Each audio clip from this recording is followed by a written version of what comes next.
Hello, I am Rifat আর তোমরা দেখছো skip rider 2.0 channel. ও তুমি যদি নিয়ে থাকো নতুন গিয়ার সাইকেল আর তুমি জানতে চাও গিয়ার কিভাবে ইউজ করে, তাহলে তোমাদের জন্য এই ভিডিওটা অনেকটাই কার্যকরী হতে চলেছে। তো সবার প্রথমে আমরা দেখে নিব গিয়ারের জন্য কোন কোন কম্পোনেন্টস ইউজ করা হয়েছে। তো সবার প্রথমে কথা বলি সামনের এই গিয়ারটির ব্যাপারে। এখানে তোমাদের 3টি গিয়ার ইউজ করা হয়েছে। এর সাথে যেই কম্পোনেন্টস লাগানো আছে তাকে বলে ফ্রন্ট ডিওলার্স। এটার মাধ্যমে তোমরা সামনের গিয়ার চেঞ্জ করতে পারো। তো এবার কথা বলি আরেকটি কম্পোনেন্টের ব্যাপারে, যেটাকে আমরা বলে থাকি ফ্রি হুইল বা ক্যাসেট। নর্মালি আমরা এটাকে রেয়ার গিয়ার নামে জানি। এটাতে তোমরা 6 থেকে 11 গিয়ার পর্যন্ত দেখে থাকো বা হয়ে থাকে। ম্যাক্সিমাম সাইকেলেই তোমরা 7 গিয়ার দেখতে পারবে। আর এই সাইকেলের রেয়ারে 8 গিয়ার আছে। আর তোমাদের সাইকেলে যদি 6, 7 বা 8 গিয়ার বা 9 গিয়ার হয়ে থাকে তাহলেও সমস্যা নেই, কারণ গিয়ার সাইকেলের যে মেকানিজম আছে সেটা সব সাইকেলের ক্ষেত্রেই একরকম হয়ে থাকে। এখানে যেই রেয়ার ক্যাসেটের সাথে যেই রেয়ার ড্রালারটিকে দেখতে পারছো, এটার নাম হলো রেয়ার ড্রেলার।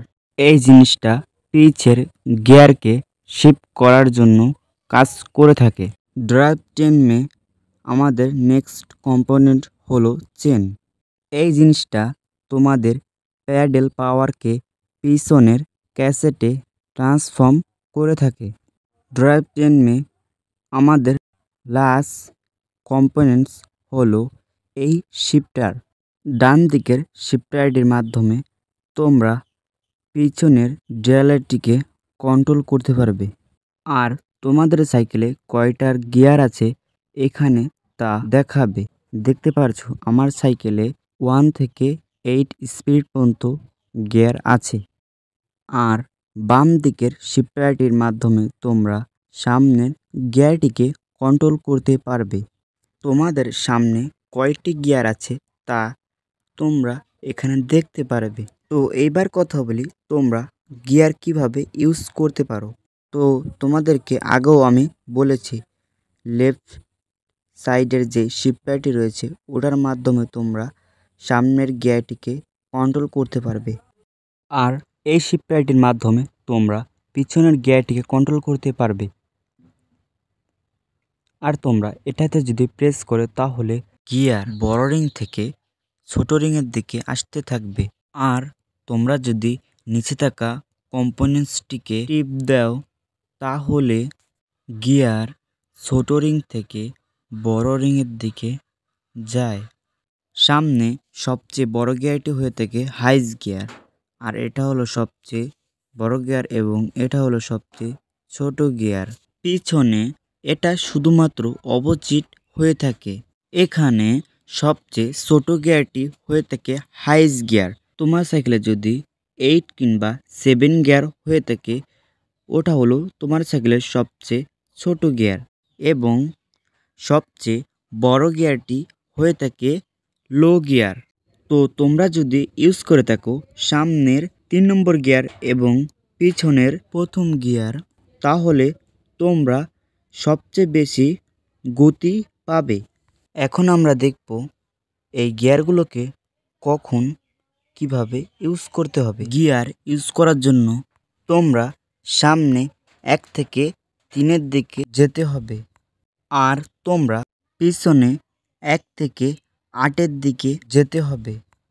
ভিডিওতে আগেও আমি দেখিয়েছি হাইস গিয়ার কম্বিনেশন।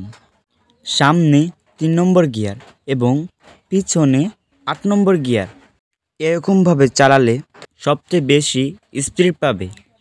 কিন্তু তোমরা যদি এরকমভাবে চালাও তাহলে তোমাদের পায়ে অনেক বেশি প্রেশার পড়বে।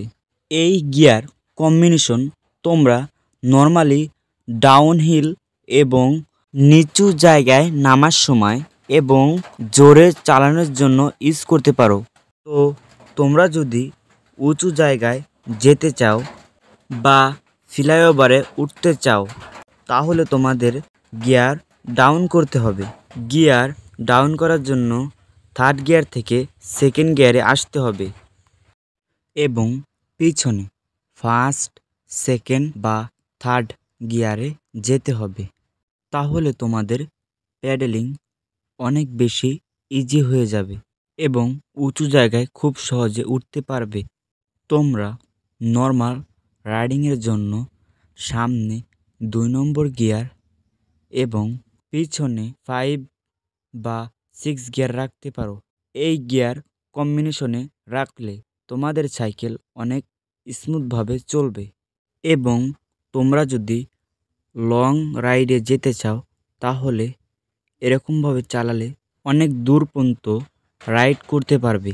এখন আমি তোমাদের কিছু আলাদা টিপস দেব যাতে করে তোমাদের গিয়ারটা মেনটেন থাকে। তো আমাদের প্রথম টিপটি হলো সাইকেল এক জায়গায় দাঁড়ায় থাকা অবস্থায় কোনো সময় গিয়ার টিপবে না, তাহলে তোমাদের সামনের গিয়ার এবং পিছনের গিয়ারের মধ্যে তফাৎ থাকে আর তোমাদের চেঞ্জারটি ভেঙে যাওয়ার সম্ভাবনা থাকে। এবার আমরা 2 নম্বর টিপসের ব্যাপারে কথা বলবো। সামনে 3 নম্বর গিয়ারে এবং পিছনে 1 নম্বর গিয়ারে এরকমভাবে কোনো সময় চালাবেন না। এরকমভাবে সাইকেল চালালে তোমাদের চেন ছিঁড়ে যাওয়ার সম্ভাবনা থাকে এবং গিয়ার বাঁকা হওয়ার সম্ভাবনা থাকে। 3 নম্বর টিপসটি হলো তোমরা তোমাদের গিয়ার এবং চেন বা গিয়ারে যে যন্ত্রপাতিগুলো আছে সেইগুলোকে প্রতিদিন ক্লিন করার চেষ্টা করবে। ক্লিন করা হয়ে গেলে অয়েলও দিয়ে দিবে।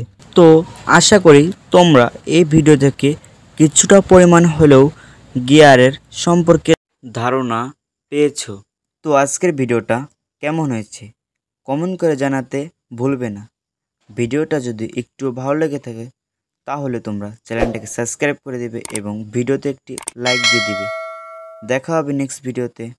Bye bye.